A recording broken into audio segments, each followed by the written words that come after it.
Moçada, anexos da epiderme são estruturas derivadas da epiderme, formadas pela epiderme, entretanto, encontradas na derme.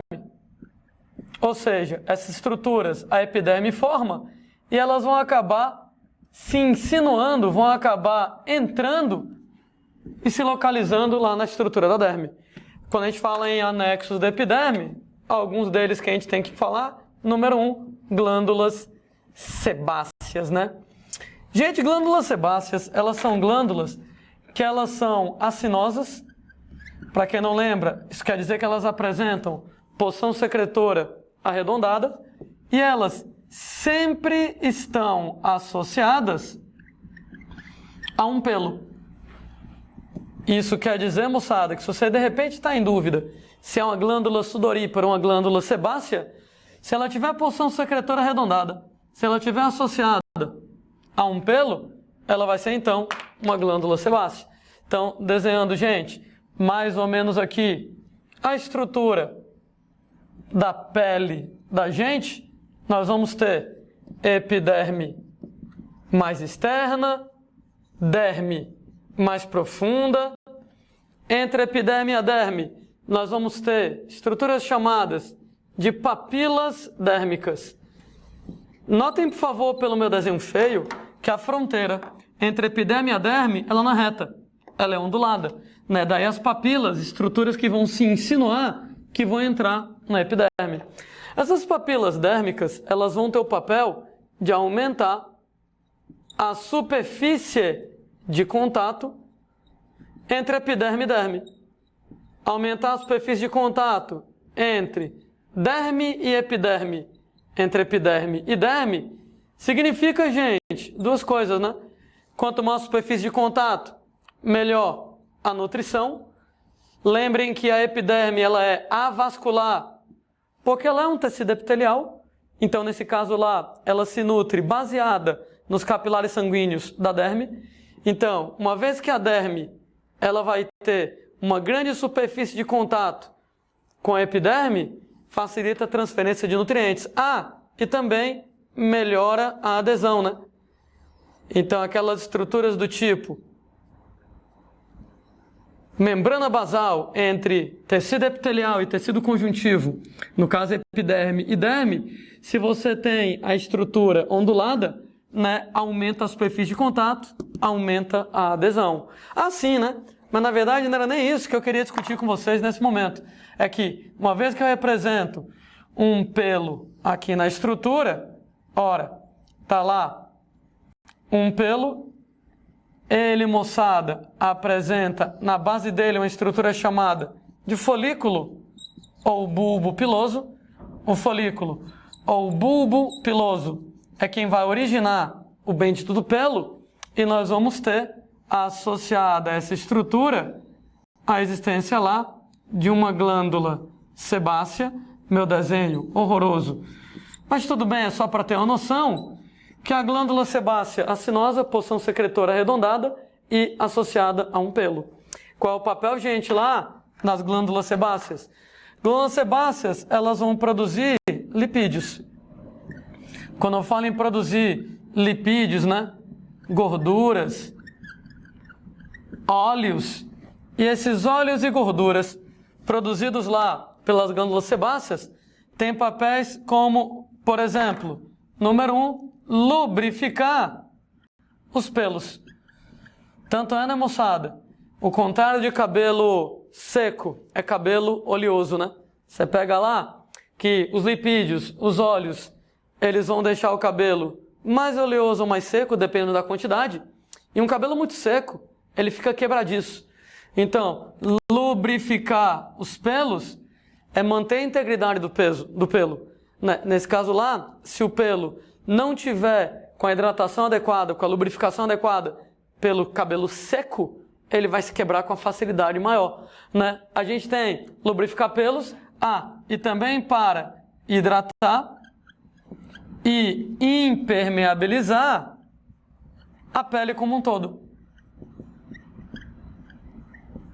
A propósito, né? Quando eu falo em hidratar e impermeabilizar a pele, de maneira semelhante, né?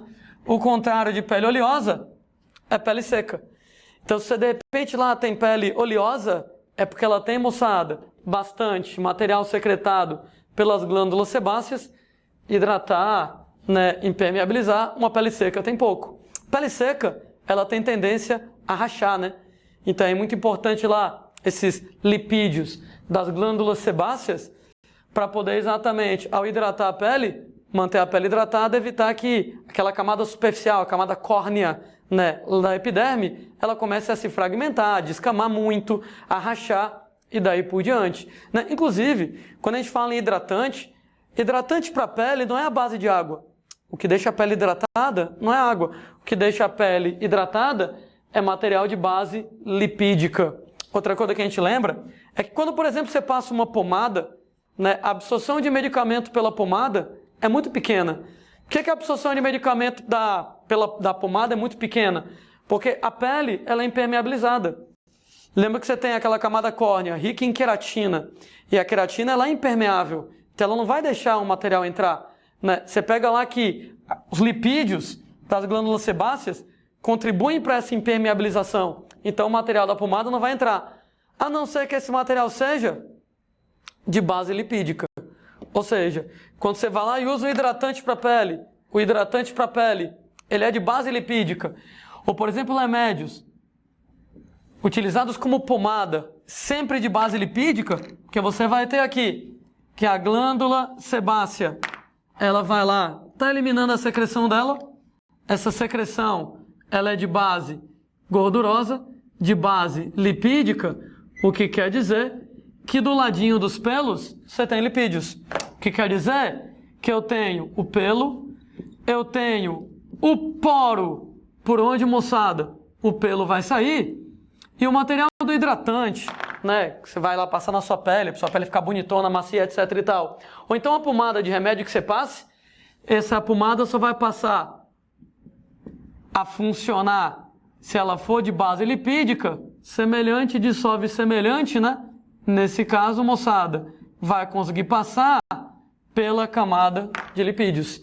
Então, a glândula sebácea fabrica esses lipídios, né? Fica lá do ladinho do pelo, onde você tem um poro, a abertura do pelo e a pomada de base lipídica, então ela pode entrar. Se for a base de substâncias polares, não passa, né?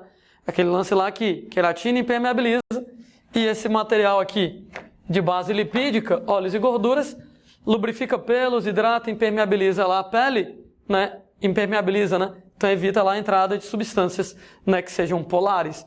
Existem algumas doenças que podem afetar as glândulas sebáceas, né? A gente lembra para vocês de pelo menos duas delas, né? Acne, moçada, é uma infecção bacteriana nas glândulas sebáceas, espinha, né? Existem várias e várias bactérias que podem causar acne.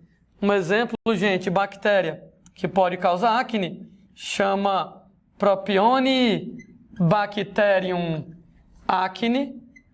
Ora, moçada, o nome aqui autoexplicativo. E, moçada, a acne é mais comum na adolescência, porque na adolescência você está lá com os hormônios sexuais transbordando, né? Tanto hormônio sexual que você tem. E os hormônios sexuais aumentam a produção de lipídios pelas glândulas sebáceas. Daí a pele tende a ficar mais oleosa. Ah, gente, e nesse caso, quanto mais lipídio tiver na glândula sebácea, mais comida para as bactérias. Com mais comida para as bactérias, acaba infeccionando com mais facilidade, e daí então acne, né? Tem casos de acne, tem que ser tratado com antibiótico, porque afinal de contas, é uma infecção bacteriana. Entretanto, né, como tem vários tipos de bactérias na acne, às vezes fica complicado tratar com antibiótico, né? Tem um tratamento muito famoso para acne, né? Acho que muita gente conhece aí, nem que seja de nome, o Roacutan. Roacutan, moçada, é uma medicação que ela vai acabar promovendo a atrofia das glândulas sebáceas. No que ela promove a atrofia das glândulas sebáceas, qual a ideia? No que a glândula sebácea é atrofiada, não tem mais lipídios. No que não tem mais os lipídios, não tem mais o que as bactérias comerem. E como não tem mais comida para as bactérias morrem, a espinha desaparece, né? Muito bacana. Entretanto, muitos efeitos colaterais. Se você conhece alguém que usa ou já usou Roacutan, quando o Roacutan atrofia as glândulas sebáceas, legal, né? Legal, porque não vai ter mais lipídio para a bactéria comer e as espinhas vão desaparecer. Entretanto, sem os lipídios das glândulas sebáceas, pelos perdem lubrificação, podem, moçada, ficar ressecados, quebrar. Você não vai mais hidratar a pele e a pessoa vai ficar com a pele seca. A pele, nesse caso lá, começa a rachar. Tem que caprichar no hidratante, por exemplo, lá, porque a pele fica lá tão seca que ela tende a ficar rachando aí nesse caso, né? Ah, e tem um detalhe. Roacutan não afeta somente glândulas sebáceas. Ele afeta epitélios de maneira geral. Daí, quem está tomando Roacutan não pode beber, porque fígado é glândula e fígado, como é glândula, toda glândula é tecido epitelial, acaba sendo afetado pelo Roacutan. Então, se você vai lá e está tomando Roacutan, não pode ingerir bebida alcoólica, porque o fígado não vai conseguir eliminar a bebida alcoólica, não vai conseguir destruir o álcool, né, sobrecarregado com Roacutan, e não pode engravidar, né? Porque a gente lembra lá que na gravidez, o bebê é implantado no endométrio, na parede do útero da mãe, né? E o endométrio, ele é um epitélio. Então, o Roacutan afeta epitélios de maneira geral, e toda glândula é epitélio. É claro, algumas glândulas mais afetadas que outras. Glândula sebácea, fígado, por exemplo, mas afeta o epitélio do endométrio, de maneira, moçada, que se a mulher estiver tomando Roacutan e engravidar, existe o risco, moçada, de haver má formação do bebê, porque o endométrio não vai estar apropriado para receber o bebê, não vai nutrir o bebê apropriadamente, então o bebê não se desenvolve direito, né? Das recomendações para quando se usa o Roacutan. Capricha lá no hidratante, né? Para você, nesse caso, não ficar com a pele rachando, né? Não pode beber, não pode engravidar, por exemplo, lá. Outro tipo, moçada, de doença que afeta a glândula sebácea vai ser o cravo. Cravo, moçada, pois é, aquela paradinha que você vai lá e espreme amarelinho, aquilo ali vai ser causada por um tipo de aracnídeo, né? Nesse caso, moçada, uma infestação nas glândulas sebáceas por um tipo de ácaro. Esse ácaro, moçada, é um aracnídeo primo das aranhas, chamado lá de Demodex folliculorum. Se você, inclusive, vai lá e pega um cravo, espreme, e pega o bichinho e bota no microscópio, você vai ver as 8 patinhas dele dando tchau pra ti, né? Ele é um aracnídeo, né? Parente lá das aranhas, com direito a 8 patinhas, etc e tal. Né? Inclusive, espremer não adianta muito não, né? Porque quando você espreme, se for uma fêmea, você arrebenta a bolsa de ovos dela, então sai o ácaro adulto, os ovos ficam. E originam novos ácaros. Toda noite, né? Esses novos ácaros jovens saem da glândula sebácea, vão andando pela tua cara, procurando alguma glândula sebácea desocupada e entra na glândula sebácea. E aí vai lá, se desenvolve direito. Né? Como é que você vai para tirar o cravo sem, por exemplo, arrebentar a bolsa de ovos? Né? Já não é muito fácil, né? Mas tipo assim, né? O ideal é você deixar os poros bem dilatados, né? Se está associado à glândula sebácea, está associado a um pelo, está associado a um poro. Então, quando você vai fazer limpeza de pele, por exemplo, lá, né? Coloca lá uma parada quente no seu rosto para dilatar bem os poros, para quando pressionar, tirar o cravo inteiro, sem arrebentar a bolsa de ovos da fêmea, né? Porque se você simplesmente espreme e arrebenta a bolsa de ovos, ela sai, os ovos ficam, novos cravos vão acabar se formando por lá. Falando sobre o anexo da epiderme, número 1 lá, as chamadas glândulas sebáceas. Número 2, gente, as glândulas sudoríparas. Ora, glândulas sudoríparas, elas são glândulas tubulares, enoveladas, sendo, gente, que elas não estão associadas aos pelos. Isso quer dizer, se você tiver com um desenho, numa questão, em dúvida, qual é a glândula sebácea, qual é a glândula sudorípara? 2 dicas para você, né? A glândula sebácea sempre associada a um pelo, a glândula sebácea acinosa, porção secretora arredondada. Enquanto que a glândula sudorípara, desenhando aqui, uma glândula sudorípara. Número 1, ela não está associada a um pelo. E número 2, ela é uma glândula tubular. Tubular enovelada. Então lá embaixo ela fica toda enroladinha, uma glândulazinha sudorípara aqui na parada. Não associada a um pelo, a abertura dela é livre. livre, independente dos pelos. Sendo que, qual é o papel das glândulas sudoríparas? Ora, moçada, aí, fala sério, produzir suor. E quando a gente fala no papel do suor, o suor, claro, com papel de regulação térmica. Tudo bem, o suor, ele também tem um pequeno papel de excreção, né? Então você elimina um pouquinho de amônio, um pouquinho de ureia, algumas substâncias tóxicas pelo suor, mas é muito pouco, né? O papel, basicamente, é o papel de regulação térmica. Inclusive, a gente lembra para vocês aquela história da aula de água, lá atrás, ao pé da letra, quando você sua, você não esfria a pele. Entretanto, quando o suor evapora, aquela história de que a água tem um alto calor latente de evaporação, né? Então ela consome muito calor para poder evaporar. Então quando o suor evapora, ele consome calor da pele para poder evaporar e a pele então acaba resfriando.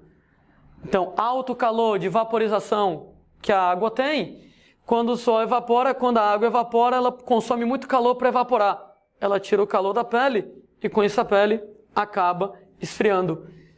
E a gente tem pessoas, terceiro dos anexos da epiderme para descrever, estruturas chamadas de fâneros. Onde, moçada, os fâneros, eles vão ser, basicamente, apêndices constituídos de células mortas queratinizadas. Quando a gente fala em apêndices constituídos de células mortas queratinizadas, ora, moçada, o que é que a gente quer dizer com isso? Apêndices, estruturas que se projetam para fora. Estruturas compridinhas que se projetam para fora. E todos esses fâneros constituídos de células mortas queratinizadas. Em cada animal, né, a gente vai ter alguns tipos de fâneros em particular. Por exemplo, penas nas aves, elas são fâneros, feitos lá de células mortas queratinizadas. É o caso, por exemplo, gente, de garras. É o caso, por exemplo, lá de cornos, né? Todas essas estruturas, elas são consideradas fâneros. Ah, inclusive, só filosofia pura aqui, existe corno e existe chifre, né? Cornos, moçada, são feitos de queratina, enquanto que chifres, eles são feitos de osso coberto com pele. Cornos, moçada, eles são permanentes. Inevitável brincar, uma vez corno, sempre corno, né? Não existe escorno. Então, corno é permanente. O chifre, ele é temporário. O chifre, coincidência ou não, ele só aparece na época de reprodução. Sendo, gente, que o chifre, ele basicamente vai ter o papel de atrair as fêmeas. Impressionante como é cultura, né? Aqui no Brasil, chifre tem um significado completamente diferente do pessoal lá na cultura nórdica, né? Então, tu pega lá a história dos vikings, né? Chapéu de chifre, né? Na verdade, provavelmente eles não usavam chapéu de chifre, mas a história do chapéu de chifre é porque para eles, né, o cara que lá, o veado, o servo, é um símbolo de masculinidade, né? Porque quando você tem lá, né, que o veado, o servo tá lá, né, no período de cio dele, de acasalamento, o macho, moçada, tem um vigor sexual danado. Então, para eles, chifre é um símbolo de masculinidade, de virilidade e etc e tal. Na verdade, entre os veados, o chifre só aparece na época de reprodução. Quanto mais o chifre, mais o veado é atrativo à fêmea, nesse caso lá, sendo que, terminou a época de reprodução, o chifre cai e no ano seguinte, ele faz um chifre maior ainda. O chifre também auxilia nos combates, né, pelas fêmeas, né? Então os veados lá vão ficar brigando, né, chifre contra chifre, né, para poder conquistar os parceiros sexuais. Então, cornos são feitos de queratina, permanentes, uma vez corno, sempre corno. É o que acontece, por exemplo, moçada, lá no boi, é o que acontece na girafa, é o que acontece no rinoceronte. Então, na verdade, boi não tem chifre, tá? Ao pé da letra boi, apresenta cornos. Enquanto que o chifre, ele é osso coberto com pele, temporário, aparece somente na época de reprodução, para ajudar a atrair a fêmea e para ajudar nas brigas pelas fêmeas, nos combates pelas fêmeas, é o que acontece lá com o veado, é o que acontece com alce e daí por diante. Apenas aqui uma observação. Então, fâneros, apêndices constituídos de células mortas, queratinizadas, como penas, garras, cornos e etc e tal. No caso de humanos, que é o que interessa, número 1, né, moçada? Você vai ter lá os pelos. Sendo, gente, que pelos, eles exatamente estruturas alongadas, formados pelos folículos ou bulbos pilosos, folículos ou bulbos pilosos, apresentando lá formato alongado, comprido, né? Forma lá de pelo. E, gente, para que servem os pelos? Ora, moçada, quando a gente fala lá em pelos, o papel do pelo basicamente vai ser função térmica, né? Proteção térmica aqui nesse caso. Quando a gente fala lá essa função de proteção térmica, o que acontece, gente, é que os pelos, eles acumulam ar. E ar é um excepcional isolante térmico. Uma vez que eles acumulam ar e o ar é isolante térmico, cria-se uma camada de ar ao redor da pele que acaba, então, protegendo você contra temperaturas extremas. Inclusive, moçada, por que quando você está com frio, você fica arrepiado? Qual é o sentido disso? É mais ou menos assim, né? Uma vez que você fica arrepiado, seus pelos se levantam. Quando os pelos se levantam, o resultado é que entra ar entre os pelos. Passou, gente, o efeito do arrepio, os pelos, eles descem. No que os pelos descem, o ar fica preso embaixo dos pelos, e no que o ar fica preso embaixo dos pelos como isolante térmico, o efeito de proteção térmica. Inclusive, essa história de que você tem que os pelos arrepiam, associado, moçada, lá, aos pelos, existem musculozinhos. Esses musculozinhos associados aos pelos são chamados de músculos eretores dos pelos.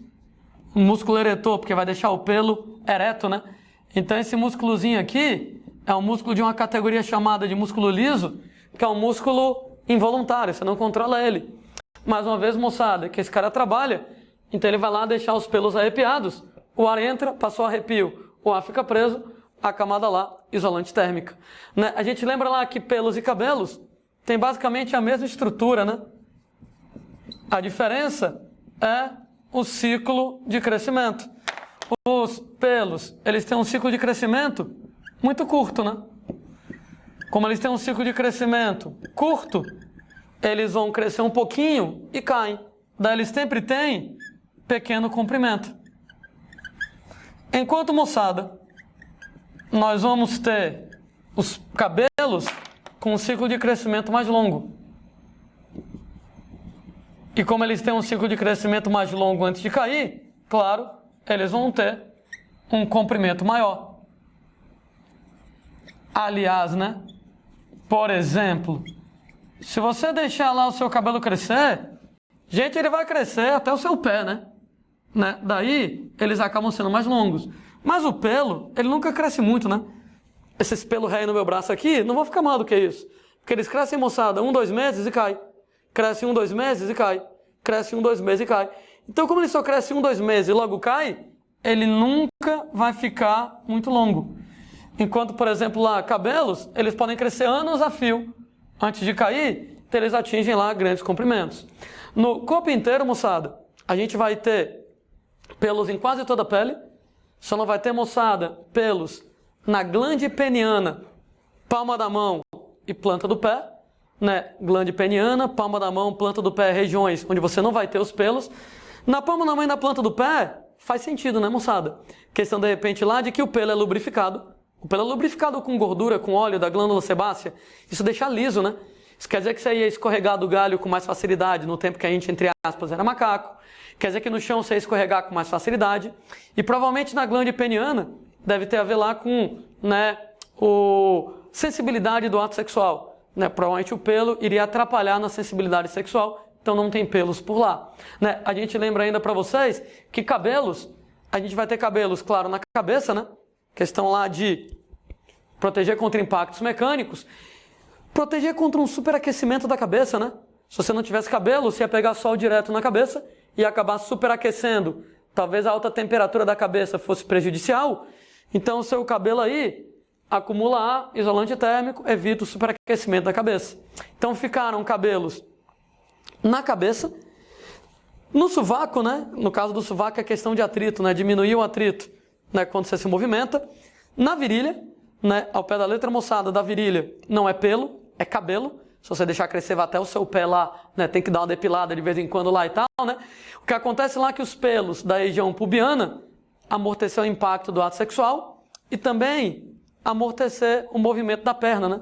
Quando você vai lá e movimenta a perna, movimento lá da perna para poder amortecer, para poder dar uma diminuição no atrito nessa área. Então você vai ter cabelos na cabeça, sovaco, região de virilha, aí no caso dos homens, no rosto, né? Barba, né? Bigode. Para que serve isso? Das aulas sobre aparelho reprodutor? Apenas para diferenciação sexual, né? É uma característica sexual secundária masculina. Primeiro para dizer que o homem é sexualmente maduro, né? Então nasce a barba para dizer que ele, sei lá, já está adulto, que ele já está apto a se reproduzir.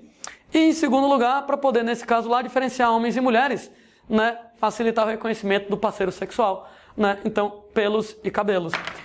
Pelos e cabelos, eles apresentam cor, né? Quem vai fabricar a cor do cabelo? Melanócitos, né? Então, o que acontece é que melanócitos, eles se associam ao folículo piloso, bulbo piloso, de maneira que você vai ter cor no pelo, para poder adicionar melanina aos pelos e cabelos. Sendo, gente, que existem, na verdade, dois tipos de melanina em relação lá a pelos e cabelos, né? Dois tipos de melanina. Claro, o pessoal lá, né, do vestibular, né, tradicional, talvez você vá se preocupar com isso. Isso aqui é um detalhezinho que um outro vestibular mais doidinho vai questionar. Mas o pessoal lá dos vestibulares mais tranquilos, o pessoal do Eu Só Quero Enem, relaxe quanto a isso. De qualquer maneira, história interessante, né? Você tem lá dois tipos de melanina. Você tem eumelanina de coloração marrom escura. E você vai ter a feomelanina de coloração avermelhada. Sendo que a combinação é assim: quem tem muita eumelanina tem um cabelo preto, não interessando a quantidade de feomelanina, preto ou castanho, né? Aí diz respeito à quantidade de eumelanina. Então, se você tiver muita eumelanina preto, um pouquinho menos, castanho, e a quantidade de feomelanina não vai influenciar. Se você tem pouca eumelanina e você tem pouca feomelanina, não tem nenhum dos dois, aí você vai ter cabelo loiro. Claro, né? Quanto menos quanto menos fel, mais claro o seu cabelo vai ser, mais louro você vai ser. Quem tem pouca eumelanina e muita feomelanina, aí feomelanina avermelhada, vai ter o cabelo ruivo. Curiosidade, moçada, que o gene para produção de feomelanina é recessivo. Então, pai e mãe, né, eles vão ter que fornecer genes para a criança nascer ruiva. E os ruivos mesmo que estão em extinção no planeta, né? Estou colocando isso que os ruivos mesmo que estão em extinção no planeta, porque uma vez que uma pessoa ruiva casa com alguém que não é ruivo, provavelmente o filho não vai ser ruivo, né? Porque o gene para ruivo é recessivo, só se expressa em dose dupla, né? Então, a não ser que você pegue duas pessoas que têm um gene para ruivo, aí pode nascer uma criança ruiva. Tirando isso, já não vai ser possível o nascimento de uma criança ruiva. Ô Landinho, e cabelo branco? Ora, quando você vai lá e envelhece, a gente vai ter uma falha na transferência de melanina para o folículo piloso. E devido a essa falha na transferência de melanina para os pelos em formação, pelos e cabelos vão acabar ficando brancos. Claro que isso aí tem a ver também com genética, né? Não apenas com idade. Então você, sei lá, ficar grisalho mais cedo ou mais tarde depende também da genética, né? Então muita eumelanina, preto ou castanho, dependendo da quantidade de eumelanina. Pouca das duas, cabelo loiro. Pouca muita fel, cabelo ruivo aqui nesse caso. Está falando de fâneros, né? nas aves, penas, em alguns animais, garras, cornos, etc e tal. Em humanos, pelos e unhas, né, gente? Sendo que unhas, elas são formadas por uma estrutura chamada de leito ungueal. O leito ungueal localizado lá na ponta dos dedos. E, gente, enquanto os pelos, eles apresentam lá formato alongado, as unhas apresentam lá formato de placa, né? A composição química é a mesma, tá? Então, pelos e unhas, quimicamente, é a mesma coisa. Ambos são fâneros, apêndices constituídos de células mortas queratinizados. Tá, a constituição é a mesma. Papel diferente, né? Então, pelo princípio, o papel lá de regulação térmica, né? De proteção térmica. Ou, em alguns casos, proteção e outras situações. Mas, a princípio, proteção térmica. As unhas, função que as unhas têm? Proteção mecânica. O que acontece, gente, é que a ponta do dedo da gente, ela tem muitas terminações de tato. O tato é extremamente sensível, então tem muitas terminações de dor. Então, para poder proteger a ponta do dedo, né, porque tem muita terminação de dor, a essência é lá das unhas, né? Qualquer coisinha na ponta do dedo dói pra caramba, né? Se alguém aí já prendeu o dedo na porta do carro, puxa vida, que legal. Só que não, sabe o que é que eu tô dizendo? Dói pra caralho, né? E é porque tu tem unha, avalie se não tivesse, né? Então, nesse caso lá, aí que ia doer mesmo, né? Além do papel de proteção mecânica, alguns autores falam que contribuem para o tato. Na verdade, não o tato do lado da unha, né? Mas o tato do lado contrário. Parece que o cérebro, ele compara o lado duro da unha com o lado mole da polpa do dedo, do lado contrário da unha. E quando você toca um determinado objeto, toquei no objeto, a partezinha mole se deforma em contato com o objeto. No que se deforma, aumenta o contato entre a parte mole e o objeto, para você sentir melhor o formato do objeto. E o cérebro compara com o lado duro da unha, para essa percepção ser melhor. Pessoas cujas unhas foram perdidas por algum motivo, elas não vão ter o tato tão sensível na ponta dos dedos. Se for nas unhas do pé, ela não tem um tato muito sensível no pé, atrapalha até andar às vezes. Porque eu preciso, claro, da percepção de tato no pé, para poder andar direitinho aqui na parada. E, por falar em tato, a gente lembra para vocês que na pele existem uma série de estruturas que são os corpúsculos de tato em relação à pele. Bom, esse lance aí dos corpúsculos de tato, né? Outra situação que, poxa, é meio decoreba, né? Meio muito decoreba. De maneira, moçada, que o pessoal da Socarenem não se estresse em decorar, né? O pessoal lá do vestibular tradicional, claro que vai precisar. Você tem lá vários corpúsculos de tato na pele relacionados exatamente com a percepção de tato. Carinhas como, por exemplo, lá, os corpúsculos de Meissner, que tem, moçada, o papel de percepção de tato leve. Nossa recomendação é sempre tentar associar o M de Meissner com o M de mão para tentar associar com tato. Você tem os corpúsculos de Vater-Pacini, onde os corpúsculos de Vater-Pacini, eles estão relacionados com pressão. Tentar associar, talvez, o P de Pacini com o P de pressão. Né? Inclusive, né? Se alguém, por exemplo, te acaricia, tato leve é Meissner. Se alguém aperta você, pressão é Vater-Pacini. Por exemplo, uma pessoa cega que lê em braille, será que ela vai trabalhar com corpúsculos de Meissner ou com corpúsculos de Vater-Pacini? Para a moçada lê em braille, né, aqueles pontinhos, aquelas bolinhas lá, difícil pra caramba, tem que ter um tato super sensível para isso. Tato leve, Meissner. Volto a dizer, Vater-Pacini, pressão. Você tem os corpúsculos de Krause para percepção de frio, de Ruffini para percepção de calor. Eu lembro para vocês que esses corpúsculos são sensíveis a algumas substâncias químicas, né? Então, por que, por exemplo, quando você vai lá e passa alguns tipos de spray na pele, dá sensação de frio? Porque algumas substâncias, como por exemplo menta, hortelã, estimulam os corpúsculos de Krause e enganam o cérebro, dando sensação de frio. Por isso, quando você vai lá e chupa o bom e velho house preto lá, né, de menta, Aquilo ali, moçada, estimula os corpúsculos de Krause de frio, dá a sensação de frio.